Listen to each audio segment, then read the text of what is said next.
तो बच्चों कैसे हैं आप सब। बहुत बहुत स्वागत है आपका आज की इस वीडियो में।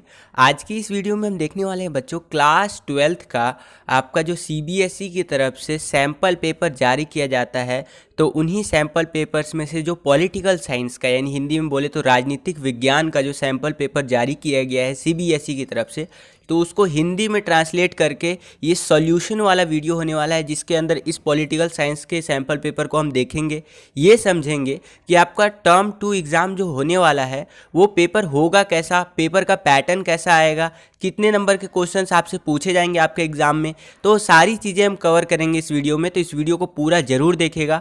और जिन बच्चों को नहीं पता है, इससे पहले मैंने हिस्ट्री सब्जेक्ट जो है आपका, इतिहास विषय जो है आपका, उसका सैम्पल पेपर का सॉल्यूशन वाला वीडियो बना दिया है। तो अगर आपने वो वीडियो नहीं देखा है तो डिस्क्रिप्शन में आपको उसका लिंक मिल जाएगा, वो वीडियो ज़रूर देखिएगा इस वीडियो को देखने के बाद। तो चलिए वीडियो को शुरू करते हैं। और अगर वीडियो पसंद आता है तो वीडियो को लाइक ज़रूर कीजिएगा, इससे हमारा मोटिवेशन बढ़ता है और वीडियोस बनाने के लिए इस तरह की, क्योंकि आपको पता है कि यूट्यूब पे बहुत रेयर ही आपको लोग मिलेंगे जो इस तरह का कंटेंट आपको देते हैं।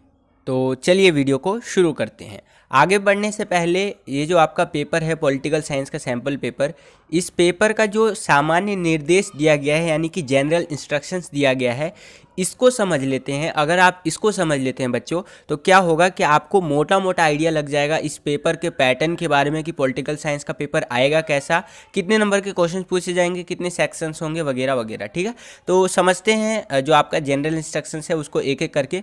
तो पहले पॉइंट में देखिए, जनरल इंस्ट्रक्शंस में सामान्य निर्देश में बताया गया है कि ये जो पेपर है आपका पॉलिटिकल साइंस का, इसको 3 सेक्शंस में डिवाइड किया गया है, सेक्शन ए, बी और सी के अंदर। ठीक है, उसी प्रकार से आगे हम दूसरे पॉइंट की अगर हम बात करें तो इसमें बताया गया है कि सेक्शन ए जो होने वाला है बच्चों आपका, उसके अंदर आपको टोटल 8 क्वेश्चन देखने को मिलेंगे, यहाँ पर आप देख सकते हैं, और 2-2 नंबर के क्वेश्चन होंगे आपको। और बताया गया है कि ये जो क्वेश्चन है आपका, उसको 50 शब्दों में आंसर देना है आपका। कितने शब्दों में देना है बच्चों? 50 शब्दों में हर एक प्रश्न का उत्तर देना है, यानी कि 8 क्वेश्चन है आपका 2-2 नंबर का। एक क्वेश्चन का जो आंसर है आपका, उसका वर्ड लिमिट दिया गया है 50 शब्द। ठीक है, तो ये ध्यान रखिएगा, 50 वर्ड में आपको आंसर देना है।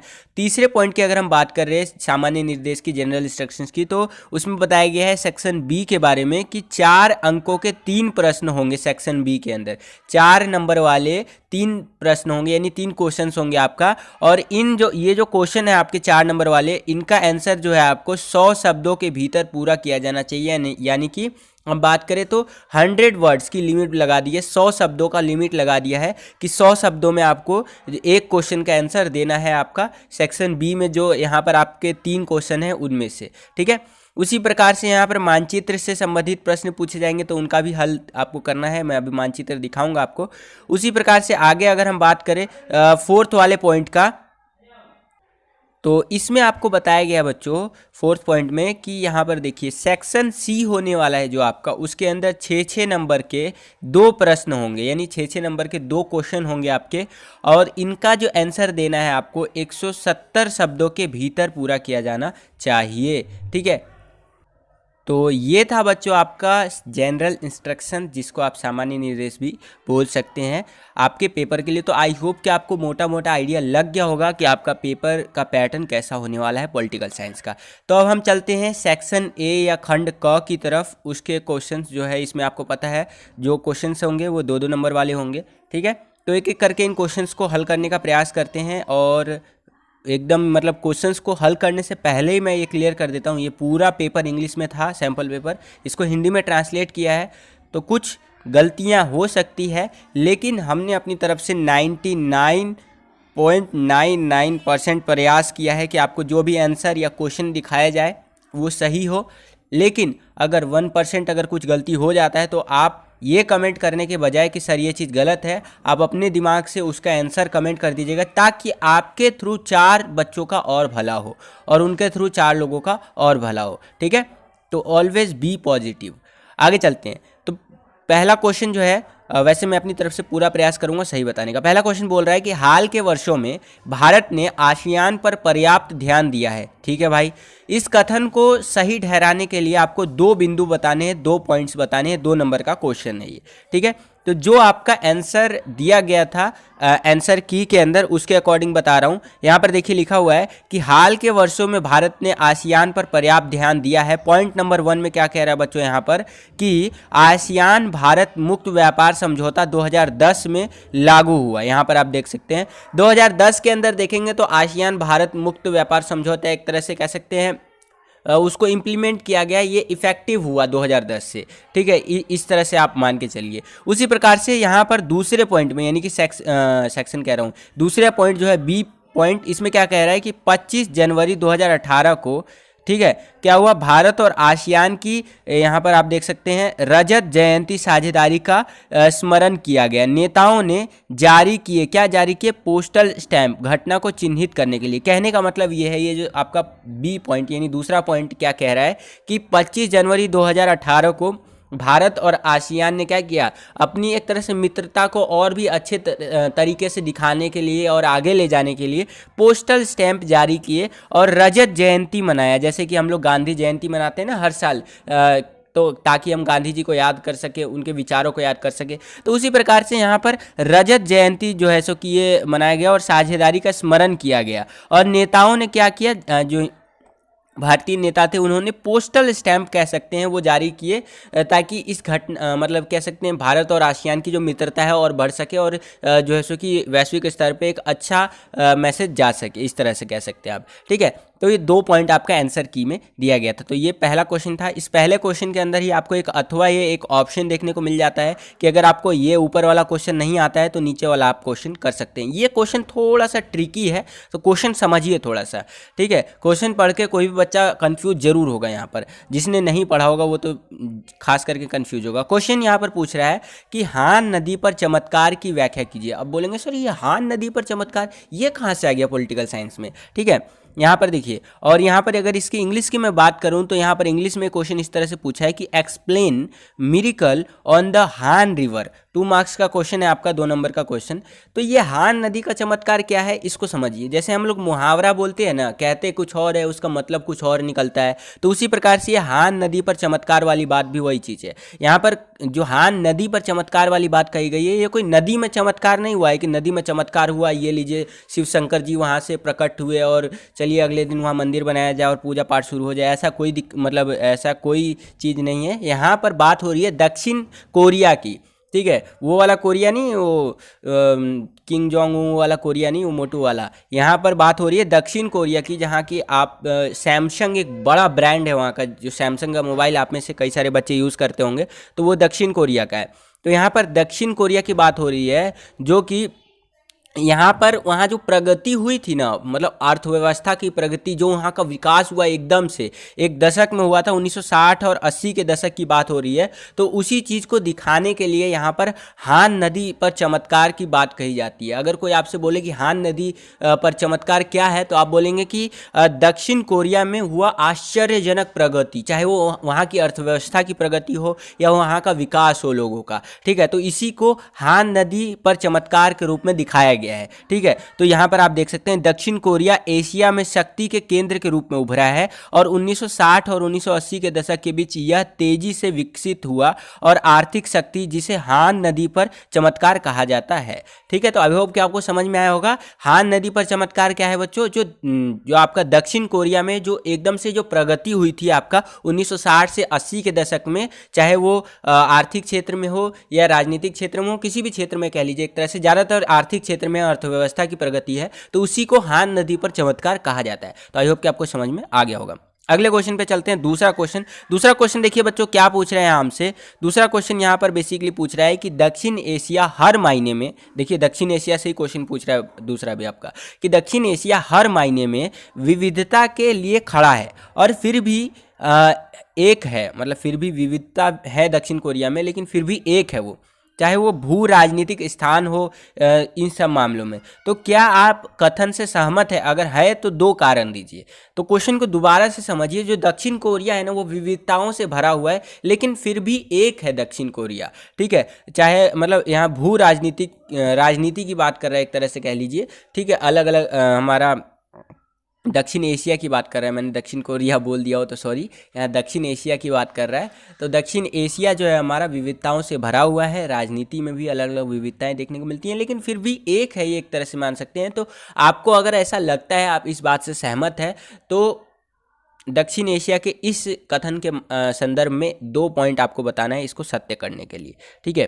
तो चलिए हम लोग देख लेते हैं, ध्यान से समझिए। यहाँ पर उत्तर में पहला पॉइंट क्या कह रहा है, इस चीज़ को समझिए। ये कह रहा है कि उत्तर, ये उत्तर यानी कि आंसर, ठीक है, शक्तिशाली हिमालय, उत्तर में शक्तिशाली हिमालय, ठीक है, और विशाल हिंद महासागर दक्षिण पश्चिमी में अरब सागर और बंगाल की खाड़ी और पूर्ण क्रमशः एक प्राकृतिक द्वीपीयता प्रदान करते हैं। यह क्षेत्र जो भाषाई सामाजिक के लिए काफ़ी हद तक जिम्मेदार है और उपमहाद्वीप की संस्कृति विशिष्ट है।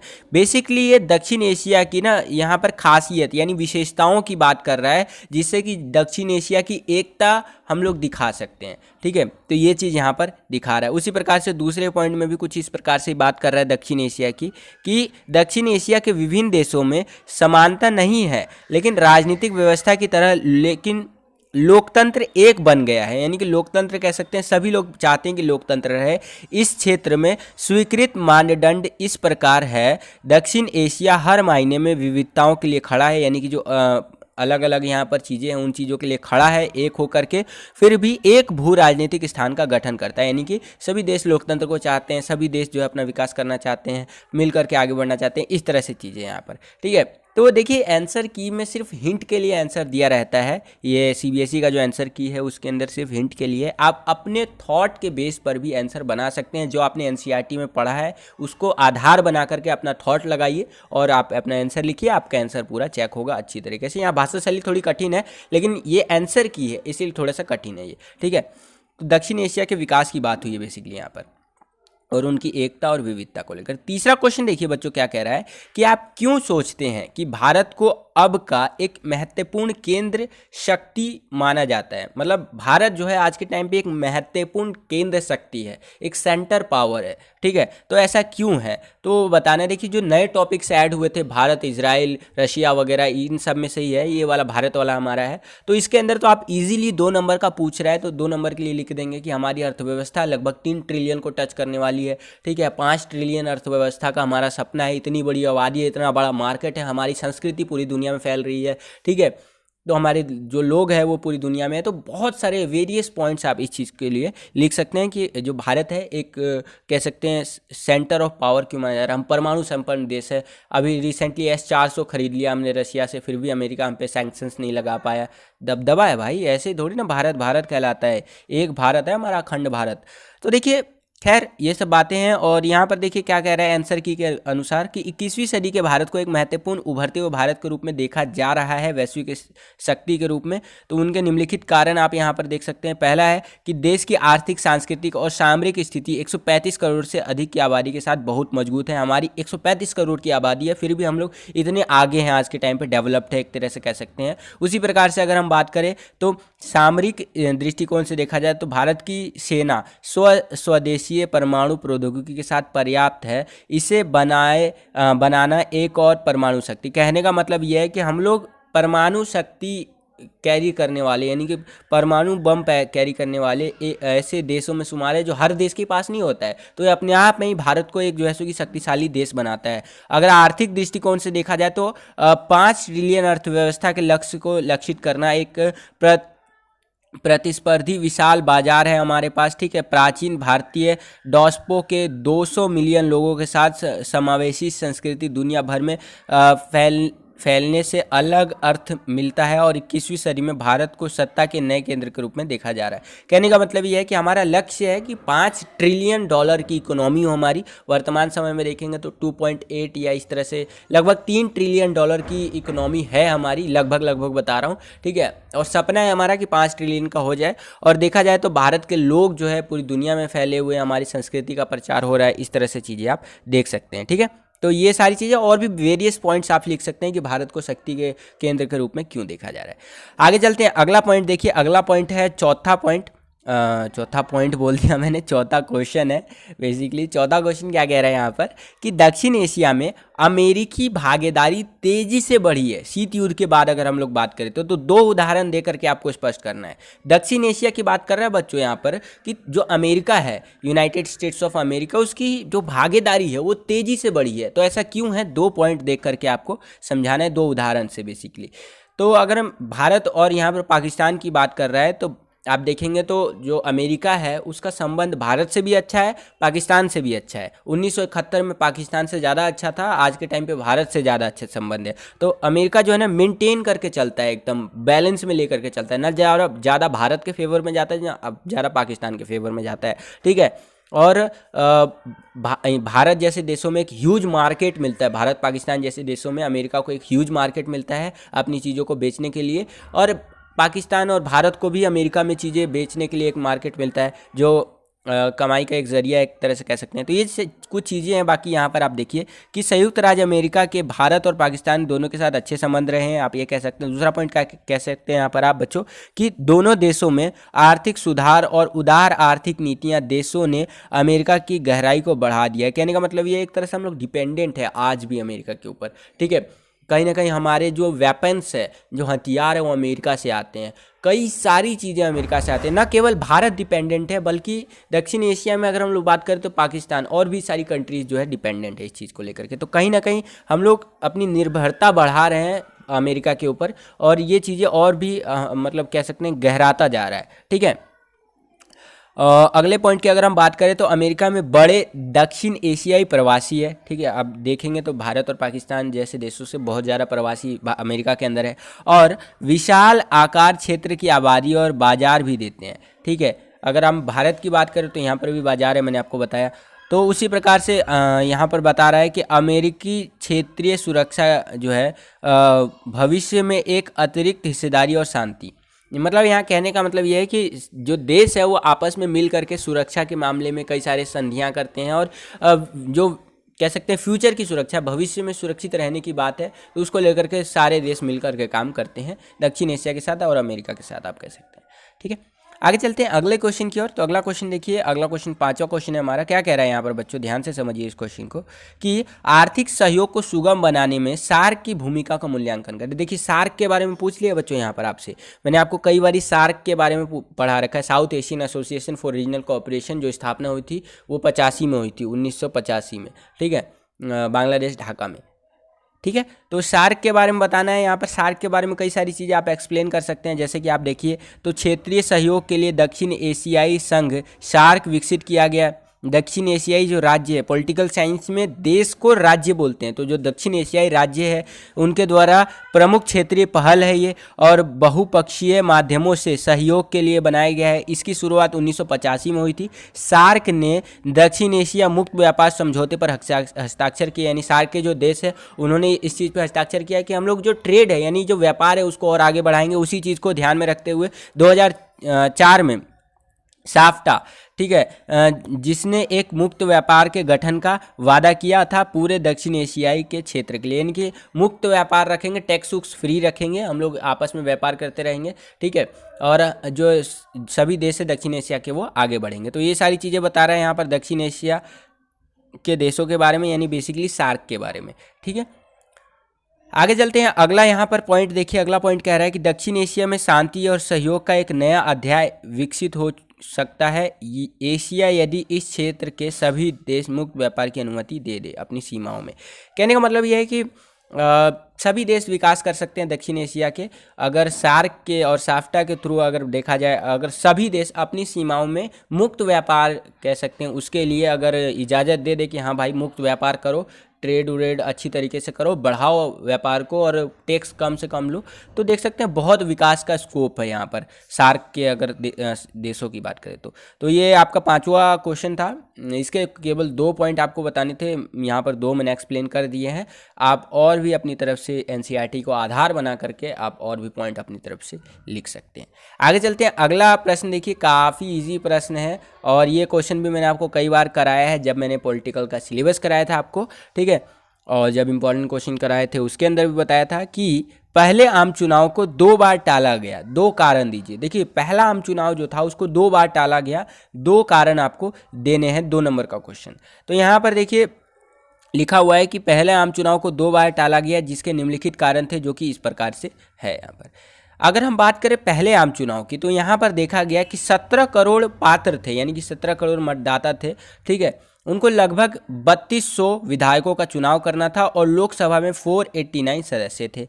और उसी प्रकार से लेकिन हम बात करें तो 17 करोड़ मतदाताओं में से केवल 15% साक्षर थे भैया, 15% मतदाता साक्षर थे। ये एक चुनौती में से कम था, आप कह सकते हैं। उसी प्रकार से हम बात करें नामावली की, यानी नामावली यानी कि नामांकन, एक तरह से कह सकते हैं वोटर लिस्ट जो बनता है आपका, अगर आप वोट देते होंगे, 18 साल से ऊपर हो गए होंगे या 18 साल के हुए होंगे, या आपने कभी वोट दिया होगा, तो आपने देखा होगा कि वोट से पहले वोटिंग लिस्ट आता है। मैंने भी जब पहली बार वोट दिया था तो वोटिंग लिस्ट में अपना नाम चेक किया था, देन मैं वोट देने गया था। तो आपको नाम चेक करना पड़ता है कि आपका नाम आया है कि नहीं आया है। नाम आया भी है तो कैसा नाम आया है, गलत नाम आ गया, सही नाम आ गया, वो चीज़ आज के टाइम पे तो काफ़ी सही है, लेकिन पहले बहुत ख़राब होता था। अब यहाँ पर पढ़िए कि नामावली यानी कि जो ड्राफ्ट तैयार किया गया था, ठीक है, मसौदे को इंग्लिश में ड्राफ्ट बोलते हैं। इसमें लगभग 40 लाख महिलाओं के नाम जो है वो सूची में दर्ज ही नहीं थे। 40 लाख महिलाएं ऐसी थी जिनका नाम दर्ज ही नहीं था नामावली, यानी कि कह सकते हैं नाम वोटिंग लिस्ट में, ठीक है। ये जो ड्राफ्ट एक तरह से मसौदा तैयार किया गया था उसके अंदर, तो ये बड़ी गलती थी, आप कह सकते हैं। पहले आम चुनाव को 2 बार टाला गया इसके कारणों में। तो बस बच्चों यही था इसका आंसर। 2 पॉइंट बताने थे, मैंने 3 पॉइंट आपको बता दिए। इन्हीं को अगर आप एक्सप्लेन करके लिख देंगे तो आपको नंबर मिल जाएंगे। थोड़ा अपना तरफ से भी आप लिख सकते हैं। आगे चलते हैं, अगले प्रश्न को देखते हैं। 7वां प्रश्न कि गठबंधन सरकार की 2 विशेषताओं की व्याख्या कीजिए। देखिए गठबंधन सरकार की बात कर रहे हैं यहाँ पर, तो देखिए 2 विशेषताएं बोला, मैं 3 बता देता हूँ आपको। पहला है कि जब किसी एक दल को बहुमत नहीं मिलता है तो 2 या 2 से अधिक पार्टियां एक साथ मिल करके सरकार बनाती हैं और इसे गठबंधन की सरकार कहते हैं, ठीक है। तो विशेषताओं की बात किया तो पहले बता दिया हमने गठबंधन की सरकार होती क्या है। उसी प्रकार से अगर हम आगे चले तो बी पॉइंट में देखिए कि विभिन्न छोटे दल आमतौर पर एक गठबंधन की सरकार बनाने में महत्वपूर्ण भूमिका निभाते हैं। छोटे छोटे जो दल होते हैं वो ज़्यादातर गठबंधन की सरकार हमारी बनाती है। 2014 से पहले अगर आप भारत के लेवल पर देखें तो गठबंधन की सरकार ही चली आ रही थी, लेकिन 2014 के बाद बीजेपी गवर्नमेंट है और आज तक बीजेपी गवर्नमेंट बहुमत की सरकार चला रही है, ठीक है। सी पॉइंट की अगर हम बात करें, तीसरे पॉइंट की, तो यहाँ बोला गया है कि सरकार के प्रमुख की स्थिति आमतौर पर कमज़ोर हो जाती है जब गठबंधन की सरकार होती है, तो उनको हितैषियों को खुश करना पड़ता है। एग्जाम्पल के लिए अगर एक गठबंधन की सरकार है तो वहाँ पर जो प्रधानमंत्री होगा उसको सबको, अपने नीचे वाले जो सीनियर्स हैं उन सबको खुश रखना पड़ेगा, तभी वो गठबंधन की सरकार में एक ऊंचा पद हासिल रख सकेगा लंबे टाइम तक के लिए। वो खुद से एक बड़ा डिसीजन नहीं ले सकता है, नीचे वाले को भी खुश रखना पड़ता है। वही सारी चीज़ें यहाँ पर बताई गई हैं, यानी कि ऊपर वाला जो व्यक्ति होता है जैसे कि प्रधानमंत्री, ठीक है, तो वो कमज़ोर होता है कहीं ना कहीं, वो खुद से ज़्यादा बड़ा डिसीजन नहीं ले सकता है। जैसे आज मोदी जी है, मोदी जी तुरंत बोल देते हैं 370 हटाओ रे, 500,000 के नोट बंद करो रे। ऐसा कैसे कर पा रहे हैं वो? ऐसा इसलिए कर पा रहे हैं क्योंकि उनकी बहुमत की सरकार है। अगर वो गठबंधन में आए होते ना तो पहले नीचे वाले जो बड़े बड़े सीनियर अधिकारी हैं पार्टी के अंदर उनसे पूछते, अरे भैया हम 500 का नोट बंद करने वाले हैं, कर दे का? तो नीचे वाले अधिकारी अगर अप्रूवल देते ना तब करते। और अगर आप गठबंधन की सरकार रहती ना तो कभी नहीं बंद नहीं होता 500 और 1000 का नोट, कभी 370 नहीं हट पाता, क्योंकि ये सालों से चला आ रहा मामला है। खैर राजनीति पे ज़्यादा नहीं जाते हैं, क्वेश्चन पे आते हैं। चलिए, आई होप कि ये क्वेश्चन आपको समझ में आ गया होगा। आगे चलते हैं 8वें प्रश्न की ओर। तो 8वां प्रश्न देखिए क्या पूछ रहा है हमसे। यहाँ पर बेसिकली हमारे नाम के बारे में पूछ रहा है। यहाँ पर क्या पूछ रहा है, देखिए ध्यान से। पूछ रहा है क्वेश्चन में कि उस नेता का नाम बताइए जिसने 1975 में संसद तक लोगों के मार्च का नेतृत्व किया, और बताएं कि इस मार्च में क्या अनोखा था। मतलब ये जो मार्च था आपका, इसमें क्या अनोखा था। तो उस नेता का नाम है जयप्रकाश नारायण। इन्होंने नेतृत्व किया था और यह इसमें अनोखा यह था कि यह अब तक की सबसे बड़ी राजनीतिक रैलियों में से एक था उस समय की दौरान की अगर हम बात करें तो, ठीक है। तो ये चीज़ आप लिख सकते हैं 8वें क्वेश्चन में। तो 8 मतलब क्वेश्चन आपके कवर हो गए, यानी कि 2-2 नंबर वाले क्वेश्चन आपके खत्म। अब हम आ चुके हैं सेक्शन बी में, खंड ख में, जिसके अंदर बेसिकली 4 नंबर के क्वेश्चन सब आपसे पूछे जाएंगे। तो सेक्शन बी का पहला क्वेश्चन यानी कि 9वां क्वेश्चन क्या बोल रहा है यहाँ पर कि यूरोपीय संघ की आसियान से तुलना करनी है, ठीक है। तो देखिए जब भी तुलना वाला करने वाला क्वेश्चन आता है ना, 4 नंबर का क्वेश्चन है, तो 2-2 पॉइंट तक भी अगर आप लिख देते हैं अच्छे से तो 4 नंबर मिल जाएंगे। ठीक है, तो यहाँ पर बेसिकली तुलना करनी है, तो यूरोपीय संघ के बारे में बता दीजिए और आसियान के बारे में बता दीजिए। यहाँ पर देखेंगे तो मैंने वही चीज़ कर रखा है। पहले यूरोपीय संघ, यहाँ पर देखिए यूरोपीय संघ है, तो यूरोपीय संघ के बारे में बातें बता रखी हैं कि क्या है यूरोपीय संघ। ठीक है, तो देखिए यूरोपीय संघ के बारे में बताया है कि द्वितीय विश्व युद्ध के बाद यूरोपीय के लिए, मतलब यूरोपीय लोगों के लिए आर्थिक सहयोग कह सकते बनाया गया, OECD बनाया गया, अमेरिका द्वारा स्थापित किया गया मार्शल योजना के तहत, ये आप कह सकते हैं। उसी प्रकार से यहाँ पर अगर आप देखेंगे तो यूरोपीय पूंजीवादी के आर्थिक एकीकरण की प्रक्रिया देश व्यवस्थित रूप से आगे बढ़े और यूरोप की परिषद 1949 में स्थापित किया गया। देखिए यहाँ पर यूरोपीय संघ के बारे में जो है सो की बातें बता रखी है। यहाँ पर बोला गया है कि इससे यूरोपीय आर्थिक समुदाय का गठन हुआ। ठीक है, इससे क्या हुआ, यूरोपीय आर्थिक समुदाय समूह का गठन हुआ। 1957 में सोवियत ब्लॉक के पतन के बाद यूरोपीय संघ 1992 में इसका स्थापना हुआ यूरोपीय संघ का। उसी प्रकार से आगे हम बात करें तो इसका अपना ध्वज है, अपना राष्ट्रीय गान है, अपना स्थापना दिवस है। 2005 में यूरोपीय संघ दुनिया की सबसे बड़ी अर्थव्यवस्थाओं में से एक थी। 2005 में अगर हम बात करें तो 12 ट्रिलियन अमेरिकी डॉलर जो है सो कि इनका GDP था, सकल घरेलू उत्पाद, ग्रास डोमेस्टिक प्रोडक्ट। ठीक है, अगर हम आसियान की बात करें, देखिए यूरोपीय संघ के बारे में काफ़ी कुछ बता दिया मैंने आपको। अगर मैं आसियान की बात करूं तो आसियान जो है आपका दक्षिण पूर्व एशियाई राष्ट्रों का संघ। आसियान 1967 में आपका इसका जो है सो कि 5 देशों द्वारा इंडोनेशिया, मलेशिया, फिलीपींस, सिंगापुर और थाईलैंड ने हस्ताक्षर किए थे। बैंकॉक घोषणा पत्र पर हस्ताक्षर करके आसियान की स्थापना कर दी थी।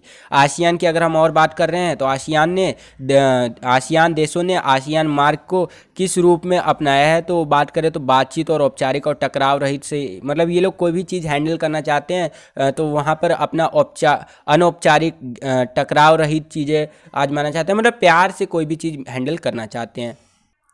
उसी प्रकार से आगे मैं आपसे बात करूँ तो 2003 में आसियान की मार्ग पर आगे बढ़ा और इन्होंने 3 स्तंभ बेसिकली खड़े किए हैं आसियान के। एक है आपका सुरक्षा समुदाय, दूसरा है आपका आसियान आर्थिक समुदाय, तीसरा है आपका आसियान सामाजिक सांस्कृतिक समुदाय। तो 3 स्तंभ, एक तरह से कह सकते हैं 3 पिलर खड़े किए हैं आसियान के। ठीक है, आगे चलते हैं। आसियान के बारे में और सारी चीज़ें यहाँ पर है कि आसियान के पास कई समझौते थे जिनके द्वारा जो इसके सदस्य राज्य थे यानी सदस्य देश थे वो तटस्थता, सहयोग और गैर राष्ट्रीय मतभेदों और संप्रभुता के हस्तक्षेप और समान अधिकार आसियान अर्थव्यवस्था अन्य देशों की तुलना में बहुत तेज़ी से बढ़ रही है। कहने का मतलब ये है कि आसियान के बारे में प्लस पॉइंट बताता जा रहा है यहाँ पर। ठीक है, और भी चीज़ें अगर हम बात करें तो आसियान ने FTA के लिए एक मुक्त व्यापार क्षेत्र बनाने पर ध्यान केंद्रित किया है। ठीक है, फ्री ट्रेड जो है एरिया की अगर हम बात करें तो FTA। ठीक है, तो ये चीज़ें आसियान और यूरोपीय संघ की तुलना मैंने कर दी। बेसिकली आसियान और यूरोपीय संघ के बारे में आपको 4 नंबर के हिसाब से एक भूमिका बना दीजिए, एक अच्छा सा निष्कर्ष बना दीजिए अगर बनता है तो, और बेसिकली 2-3 पॉइंट ऊपर लिख दिया आसियान के बारे में, 2-3 पॉइंट नीचे यूरोपीय संघ के बारे में, हो गया तुलना, कोई ज़्यादा बड़ी बात नहीं है। ठीक है, आगे चलते हैं। अगला प्रश्न देखिए, अगला प्रश्न है हमारा 10वां प्रश्न। 10वां प्रश्न क्या कह रहा है कि 1975 में जो आपातकाल लग गया था ना भैया देश के अंदर, भारत देश के अंदर, तो आपातकाल के विभिन्न मुद्दों का वर्णन करना है आपको 4 नंबर के अंदर। ठीक है, अलग अलग मुद्दे थे आपातकाल के, क्या थे, गिरफ्तारी हुई थी, मौलिक अधिकार छीन लिए थे, वहाँ पर एक पार्टी का शासन देखने को मिला था लंबे टाइम तक। उन्होंने मतलब एक तरह से कह सकते हैं संविधान में छेड़छाड़ करके उन्होंने संशोधन करके कैसे भी करके अपनी पार्टी बचाने के चक्कर में कह सकते हैं आपातकाल लगा दिया। ठीक है, बहुत सारी नसबंदी हुई, मतलब बहुत सारी चीज़ें हैं। तो अलग अलग मुद्दों की चर्चा करनी है हमें। आपातकाल जो था, आपातकाल के संबंध में ये जो विभिन्न मुद्दे हैं इनका वर्णन करना है। तो कुछ इस प्रकार से यहाँ पर देखिए, पहला पॉइंट में आप लिख सकते हैं कि राजनीतिक कार्यकर्ताओं की गिरफ्तारी और अनुचित प्रेस पर प्रतिबंध लगाया गया था, अनुचित रूप से, उचित नहीं था वो। उसी प्रकार से आगे अगर मैं बात करूं तो यहाँ पर आप लिख सकते हैं आपातकाल ने आम लोगों के जीवन को सीधे प्रभावित किया, कई मामलों में लोगों के मौलिक अधिकार निलंबित कर दिए गए थे। ठीक है, यहाँ पर अगर आगे मैं बात करूँ तो ये बोल सकते हैं कि संविधान में केवल आंतरिक गड़बड़ी का उल्लेख किया गया है, मतलब केवल वहाँ आंतरिक गड़बड़ी का उल्लेख किया गया है। आपातकाल जो घोषित हुआ था ना, इसके कारण, आंतरिक गड़बड़ी के कारण, तो 1975 से पहले इस तरह का आपातकाल कभी घोषित नहीं किया गया था। ये सीधे तौर पर इशारा करता है कि जो गवर्नमेंट है वो अपनी सरकार बचाना चाहती थी। ठीक है, क्योंकि इंदिरा गांधी कहीं ना कहीं अपने पद से हटने ही वाली थी कि उन्होंने आपातकाल घोषित कर दिया और अपने पद का दुरुपयोग किया इंदिरा गांधी ने। ठीक है, वैसे राष्ट्रपति आपातकाल घोषित करता है, कई बच्चों के मन में दिमाग में मतलब ये क्वेश्चन आया होगा, लेकिन मैं आपको बताना चाहूँगा पीछे जो बैकअप में सपोर्ट था वो इंदिरा गांधी का ही था। खैर आगे चलते हैं, अगले पॉइंट में बात करें तो हालांकि तत्कालीन सरकार ने तर्क दिया था, मतलब उस टाइम पे आपातकाल के संबंध में, कि लोकतंत्र में विपक्षी दलों को निर्वाचित सत्तारूढ़ दल को अनुमति देना चाहिए अपनी नीतियों के अनुसार शासन करने के लिए। ठीक है, ये तर्क दिया था। यहाँ पर आगे अगर मैं बात करूँ तो बोला गया तत्कालीन प्रधानमंत्री के समर्थकों ने यह भी माना था कि लोकतंत्र जो है कोई भी लगातार अतिरिक्त संसदीय नहीं हो सकता है, सरकार को निशाना बना रही राजनीति यह अस्थिरता की ओर जाता है और प्रशासन को विकास सुनिश्चित करने के अपने नियमित कार्य से विचलित करता है। कहने का मतलब ये है कि अगर सत्ता चलाना है बच्चों, तो सत्ता चलाने के लिए थोड़ा बहुत तो अपने हिसाब से काम करना ही पड़ेगा। ठीक है, ये चीज़ें मतलब ये सारी चीज़ें आपातकाल जो है उसके अगर हम लोग बात करें मुद्दों की तो उसमें आप लिख सकते हैं। ये बेसिकली मैं बार बार बताता हूँ आपको कि ये सारी चीज़ें बोल रहा है कौन, सीबीएसई का आंसर की जो आया है सैम्पल पेपर का वो बता रहा है, लेकिन चीज़ें थोड़ा बहुत अपनी हिसाब से आप कर सकते हैं, मतलब एनसीईआरटी को आधार बना करके। आगे चलते हैं, अगला है अब हमारा मानचित्र आधारित प्रश्न, बेसिकली मैप से रिलेटेड क्वेश्चंस है यहाँ पर।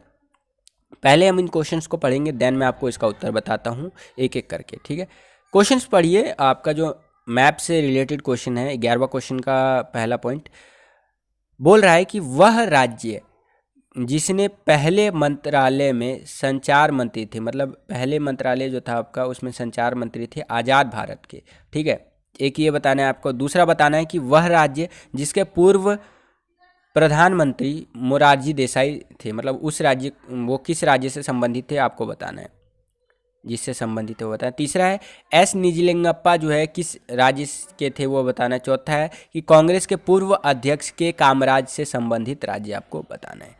तो ये देखिए यहाँ पर आप अगर आप देख पा रहे हो बच्चों तो ए बी सी डी करके आपको दिखा रखा है, तो इसको इस तरह से भरना है। ए वाला जो है आपका उत्तर प्रदेश है, बी है आपका गुजरात, सी है यहाँ पर देखिए मैं दोबारा से बता देता हूँ। इस तरह से मतलब मैप नहीं भरना है आपको। ये देखिए पहले का आपका आ जाएगा, ए का आ जाएगा आपका उत्तर प्रदेश, दूसरे का सी आ जाएगा आपका यानी कि गुजरात, तीसरे का आपका बी आ जाएगा यानी कि कर्नाटक, और चौथे का डी आ जाएगा यानी कि तमिलनाडु। इस तरह से भरना है। तो यहाँ पर आप देख पा रहे हो तो पहला, दूसरा, तीसरा, चौथा उसको ए बी सी डी जो है इस तरह से अल्फ़ाबेटिक भरना है। यहाँ पर आप देख लीजिए। ठीक है, ये चीज़ है आपका मैप का। अब आ चलते हैं हम लोग सेक्शन सी में। तो सेक्शन सी में आपका जो है सो कि इस तरह से क्वेश्चन है, लेकिन चलिए मैं सोचता हूँ कि मैं समझ रहा हूँ कि एक बार मैप आपको दोबारा बताया जाए। ठीक है, तो मैपवा को एक बार दोबारा से देख लेते हैं। चलिए पहला क्वेश्चन पढ़िए कि वह राज्य जिसके पहले मंत्रालय में, ठीक है, संचार मंत्री थे आज़ाद भारत के। आज़ाद भारत का वह राज्य जिसके पहले मंत्रालय में संचार मंत्री थे, पहला,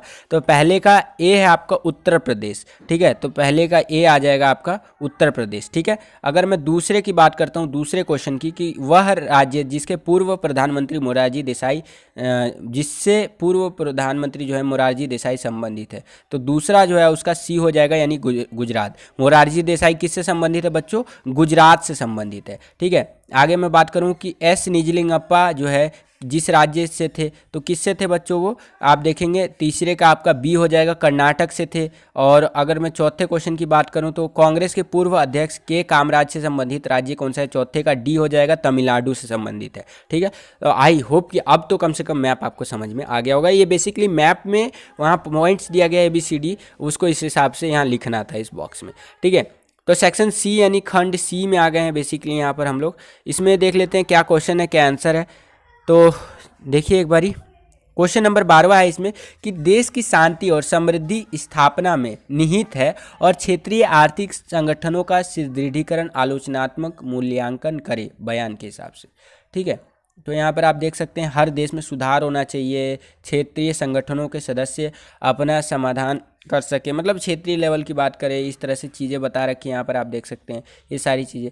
ठीक है, तो इस तरह से आपको लिखना है। बेसिकली यहाँ पर बोला गया है कि देश की शांति और स्थापना निहित करने के लिए, देश की शांति को, विकास को निहित करने के लिए और क्षेत्रीय आर्थिक संगठन जो होते हैं हमारे, उसका सुदृढ़ीकरण, आलोचनात्मक मूल्यांकन करना है इस बयान का। ठीक है, तो आलोचनात्मक रूप से इस तरह से आप यहाँ देख सकते हैं कि क्षेत्रीय संगठनों के सदस्य अपना समाधान करते हैं और अपनी मतभेद और विदेश व्यापार नीति अपनाकर इस प्रकार उनके आर्थिक विकास को रास्ता ये सारी रास्ता दें बेसिकली, तभी वो होगा। आलोचनात्मक मूल्यांकन की अगर मैं बात करूं तो उसी प्रकार से बात कर रहा है कि पिछड़ते या पिछड़े देशों को भी उनके लिए मौका होना चाहिए, मतलब जो पिछड़े हुए देश है उनके लिए भी मौका होना चाहिए, वो रोजगार वहाँ पर बढ़ना चाहिए, विकास होना चाहिए। ठीक है, ये सब बढ़ावा देना चाहिए, हर देश के जीवन स्तर में सुधार आना चाहिए। ठीक है, ये चीज़ देख सकते हैं। और उसी प्रकार से यहाँ पर मैं बात करूँ तो उन्हें जो गुणवत्तापूर्ण यानी क्वालिटी वाली जो शिक्षा है वो मिलनी चाहिए, स्वास्थ्य मिलना चाहिए, अच्छा सुविधाएं मिलनी चाहिए। ठीक है, तो ये सब चीज़ें नहीं मिल रहा है।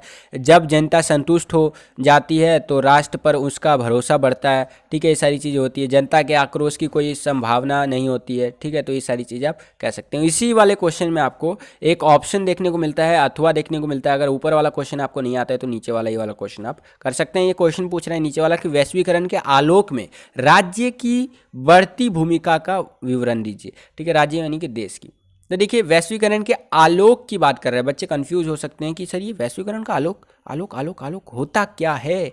ठीक है, तो यहाँ पर मैं बात करूँ तो कुछ इस प्रकार से आंसर लिखना था आपको। पहला पॉइंट आप इस तरह से लिख सकते हैं कि वैश्वीकरण के परिणाम स्वरूप यहाँ पर आप देख सकते हैं राज्य की क्षमता का क्षरण होता है। कहीं ना कहीं राज्य की निर्णय लेने की क्षमता में कमी हमें देखने को मिलती है, अर्थात वे जो करते हैं उसके करने के लिए सरकार की क्षमता में कमी हमें देखने को मिलती है। उसी प्रकार से अगर हम आगे बात करें तो पूरे विश्व में पुराना कल्याणकारी जो है सो कि कार्य राज्य अब एक को रास्ता दे। ठीक है, अधिक न्यूनतम राज्य जो कुछ मुख्य कार्य करता है जैसे कानून और व्यवस्था बनाए रखना और नागरिक की सुरक्षा। ठीक है, ये सारी चीज़ें आप यहाँ पर बता सकते हैं। देखिए, एनसीईआरटी को बेस बनाकर और भी चीज़ें आप लिख सकते हैं। सरकार की खुद निर्णय ले, मतलब और बहुराष्ट्रीय कंपनियों का परिवेश और बढ़ी हुई भूमिका जो है सभी दुनिया भर में की क्षमता कम की ओर जाता है। मतलब कहने का मतलब जो एक एग्जाम्पल से समझाता हूँ, ये सी वाला पॉइंट जो है एक एग्जाम्पल से बताता हूँ। फॉर एग्जाम्पल मान लीजिए शाओमी कंपनी आई, चाइना की कंपनी है, वैश्वीकरण के कारण आपके यहाँ पे आ गई। ठीक है, आप अपने अकॉर्डिंग ज़्यादा नियम उयम बनाएंगे ना तो भाग जाएगा यहाँ से। ठीक है, बोलेगा हम नहीं रहेंगे। एक कंपनी आता है दूसरे देश से तो फॉरेन इन्वेस्टमेंट आता है, साथ साथ उसके रोज़गार आता है, नई टेक्नोलॉजी आती है, देश का विकास होता है टेक्नोलॉजी के रूप में, जीडीपी में कंट्रीब्यूट करता है उसका पैसा। तो कहीं ना कहीं हम लोग जो है देश की सरकार उसके अकॉर्डिंग ज़्यादा रहता है, तो सरकार की जो निर्णय लेने की क्षमता है उसमें कमी देखने को मिलती है। उसी प्रकार से डी पॉइंट में बोला गया वैश्वीकरण ने राज्यों की निर्णय लेने की शक्ति को भी कम कर दिया। वही बात है, राष्ट्रीय और विदेशी नीति स्वेच्छा से उन्हें मजबूर किया गया है। ठीक है, मतलब राष्ट्रीय नीति इस तरह से बातें बोली गई हैं कि नीतियाँ होती हैं, नीतियाँ बनाने के लिए कहीं ना कहीं अपने उस पर नहीं बना सकते हैं। नीतियाँ बनाने में राज्य की भूमिका में बदलाव आया है और आयात निर्यात के कड़े नियम लागू करना भी कम कर दिया गया है ताकि वैश्वीकरण को बढ़ावा दिया जा सके, चीज़ें इधर से उधर जा सके। लाइसेंस प्रक्रिया ठीक की है, पहले लाइसेंस के लिए बहुत सारी चीज़ें करनी पड़ती थी, अब उतना नहीं करना पड़ता है। किसी देश में जाकर के आपको व्यापार करना है तो लाइसेंस आज के टाइम पे एक हफ्ते के अंदर हो जाता है और आप जाके व्यापार कर सकते हैं। ये चीज़ें आप यहाँ पर लिख सकते हैं। तो देखिए, बहुत सारी चीज़ें हैं, तो सिर्फ आंसर की का है तो भाषा शैली थोड़ी टफ होगी, लेकिन आप अपने अकॉर्डिंग भी चीज़ें लिख सकते हैं। 13वें प्रश्न की ओर चलते हैं। 13वें प्रश्न भी काफ़ी इंपॉर्टेंट है और महत्वपूर्ण भी, मज़ा आएगा ये वो क्वेश्चन। देखिए, 13वां क्वेश्चन कह रहा है कि भारतीय राजनीति के 6 प्रमुख मुद्दों का समालोचनात्मक मूल्यांकन कीजिए। ठीक है, समालोचनात्मक मूल्यांकन डिटेल में एक्सप्लेनेशन देना है। 6 नंबर का क्वेश्चन है आपका ये। भारतीय राजनीति के 6 प्रमुख मुद्दे। अब देखिए, 6 प्रमुख मुद्दे कौन कौन से थे। 3 तलाक वाला मुद्दा था, आपको पता है। 3 तलाक वाले मुद्दे में क्या होता था, महिलाओं के अधिकारों और गरिमा को बरकरार रखा गया था और औरतों का निर्णय और शोषण और असुरक्षा को समाप्त कर दिया गया। पहले बोलता था ना, जो मुस्लिम लोग होते थे उसमें ये बोला जाता था कि अगर किसी पुरुष ने किसी महिला को तलाक तलाक तलाक 3 बार तलाक बोल दिया ना तो इसका मतलब तलाक हो गया, डिवोर्स हो गया, ख़त्म कहानी, जाओ अपने घर, मैं अपने घर। ठीक है, लेकिन इस चीज़ को ख़त्म किया गया। भारतीय राजनीति के 6 प्रमुख मुद्दों में से एक मुद्दा ये भी था, इसको आज के टाइम पे ख़त्म कर दिया गया और अब ऐसा कुछ भी नहीं है। अगला पॉइंट की अगर मैं बात करूं तो अनुच्छेद 370 हटा दिया गया, जम्मू और कश्मीर का विशेष दर्जा। तो यहाँ पर आप देखेंगे तो जम्मू और कश्मीर का जो विशेष दर्जा था उसको हटा दिया गया और उसे पूर्ण तरह से भारत का एक अभिन्न अंग बना दिया गया। तो ये भारतीय राजनीति के 6 प्रमुख मुद्दों में से दूसरा मुद्दा आप इसको कह सकते हैं। तीसरा मुद्दा देखिए, कृषि कानून वाला बड़ा बवाल हुआ था, यहाँ पर लाल किले पर झंडा उंडा फहरा दिया था, आप देखे होंगे। ठीक है, तो कृषि कानून निरस्त किया गया। किसानों का 1 साल का विरोध था, बड़े पैमाने पर पंजाब और पश्चिमी उत्तर प्रदेश में और दिल्ली में धरना देकर सरकार पर बढ़ता दबाव, इसलिए क्या हुआ, यहाँ पर न्यायपालिका के हस्तक्षेप और एक विशेषज्ञ के गठन के लिए नेतृत्व किया गया और अंत में निरस्त कर दिया गया कृषि कानून। ठीक है, अब आप बोलेंगे सर पॉलिटिकल साइंस में देखिए लेटेस्ट मुद्दे भी पूछ रहा है, पहले हम लोग इसको अभी तो पढ़े हैं और अभी आने लग गया, ये सारी चीज़ें हमारी सिलेबस में है। तो बिल्कुल बच्चों देखिए, पॉलिटिकल साइंस हमारे खून में होता है बेसिकली। देख क्या होता है ना कि जो करंट अफेयर की चीज़ें वो भी पूछ ली जाती है, तो करंट अफेयर भी थोड़ा देखा कीजिए, आजकल देश दुनिया में क्या हो रहा है इन सब पे भी ध्यान रखा कीजिए। अगले पॉइंट की अगर मैं बात करूँ तो ये हो गया तीसरा मुद्दा भारतीय राजनीति के प्रमुख मुद्दों में से। चौथे मुद्दे की मैं बात करूँ तो CAA और NRC कानून लाया गया, अल्पसंख्यकों के लिए नागरिकता में तेजी लाने के लिए पड़ोसी राज्य, हालांकि भारत के भीतर भय जमा हुआ है। ठीक है, तो ये चीज़ें CAA NRC कानून आप लिख सकते हैं, पूरा एक्सप्लेनेशन। उसके बाद अगला पॉइंट आप लिख सकते हैं, राम जन्मभूमि पर बहुत विवाद हुआ था, ये बहुत पुराना मुद्दा था, लेकिन भाजपा जब सरकार आई तो फैसला उसला हुआ और क्या हुआ कि अब यहाँ पर बोल दिया गया कि मंदिर तो वहीं बनेगा। ठीक है, तो ये सारी चीज़ें हो गई। उसी प्रकार से अगर आप देखें तो 2014 और 2019 में बहुसंख्यक सरकार आई, एक दल की सरकार हमें देखने को मिली और फिर भी चुनाव पूर्ण गठबंधन NDA का अनुसरण किया। इस तरह से चीज़ें आप लिख सकते हैं। ठीक है, इसके ऑप्शन में देखिए ये क्वेश्चन हो गया, 6 प्रमुख मुद्दे लिखने थे, तो यहाँ पर 3 तलाक, अनुच्छेद 370, कृषि कानून, CAA और NRC, राम जन्मभूमि। ठीक है, और ये सारी चीज़ें हो गई आपकी। और यहाँ पर 2014 2019 की बात बोल रहा है कि 2014 के बाद से हमारा एक दल की सरकार चल रही है और बहुमत वाली सरकार चल रही है। ये सारी चीज़ें एक्सप्लेन कर दिए, तो ये 6 नंबर में इसको और बढ़ा चढ़ा कर एक्सप्लेन कर देंगे तो आपको पूरे नंबर मिल जाएंगे। अब इस पेपर का ये लास्ट क्वेश्चन है, यहाँ पर इसमें ऑप्शन देखने को मिला है आपको इस क्वेश्चन में। तो इस क्वेश्चन का आपको क्या करना है बच्चों, बहुत उम्मीदें लगा के रखा हूँ कि जितने भी बच्चे वीडियो देख रहे हैं सारे बच्चे इस जो कमेंट सेक्शन में इस क्वेश्चन का आंसर मुझे लिख के देंगे। क्वेश्चन क्या है कि भारत में आपातकालीन अवधि के दौरान, यानी आपातकाल के अवधि जो हुआ था, हमारा आपातकाल लगा था, उसके दौरान न्यायपालिका और कार्यपालिका के बीच संबंधों के प्रभाव पर चर्चा करना है। कमेंट सेक्शन के अंदर इस क्वेश्चन को अटेम्प्ट करेंगे सारे के सारे बच्चे। ठीक है, 6 नंबर का क्वेश्चन है, मैं देखता हूँ आप कितने पानी में है। ठीक है, तो बस बच्चों यही था आपका पॉलिटिकल साइंस का पेपर और आई होप कि आपको मज़ा आया होगा, समझ में आया होगा पेपर पूरा। इस वीडियो को लाइक कर दीजिए, अगर आप इसी तरह का वीडियो देखना चाहते हैं तो शेयर कर दीजिए अपने सभी दोस्तों के साथ। अगर आप हमारे चैनल पर नए आ गए हैं तो हमारे चैनल को सब्सक्राइब जरूर कर लीजिए। मिलता हूँ आपसे अगली वीडियो में, तब तक के लिए खुश रहिए, खुश रखिए सभी को। जय हिंद, वंदे मातरम।